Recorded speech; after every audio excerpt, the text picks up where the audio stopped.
My baby's 4 months old and in trouble. How do I help? First of all, we have to go back to what true development is. You don't have any of it. There's no tummy time. That's why there's no propping. First of all, at 90-degree angles. I don't know who the heck put that out as a way of doing tummy time. And I'm going to show you what's going on. The biggest warning signs that you have, and I talk about this all the time, the hands and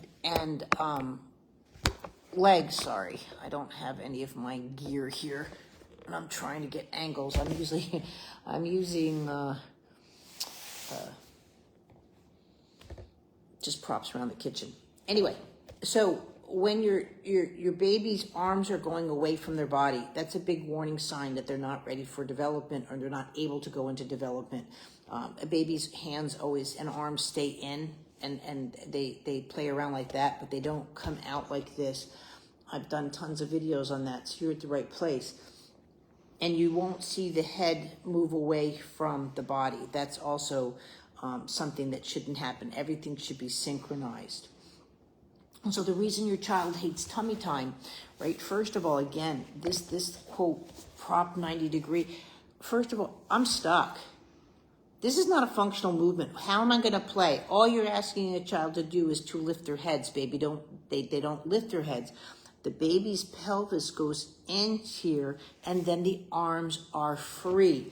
This is how they work on weight transfer, right? But a baby does not put their arms down and lift their heads up. This is something you do at the gym.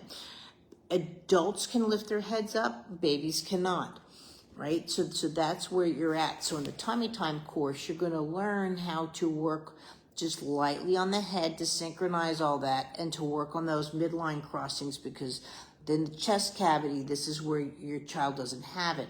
And this is why the butt's going up and you're getting the head going down, and that's why they can't, the tummy time is not prevailing, because the pelvis has to go down for the head to rise, right? This is what happens there. And so you're going to start with the Fast Start program. I would look at the breathing program just a little bit, just to make sure you've got good flexibility within the lungs. And make sure nothing did happen during the birthing process. And then go into the tummy time course. And from there, I want a 2-week follow-up of what is going on. So your baby's getting into, getting back on track first. We have a bit of catch up to do because we've got 4 months of missed milestones and going from there. So I want 2 hours a day. Change a diaper, do 10 minutes, do something like that, do 10 minutes. I'm not looking for sitting down, but if you're type A, I'll take it. Do an hour or so in the morning and do an hour or so in the afternoon. And I want to follow up within a week to see what's going on. Thanks.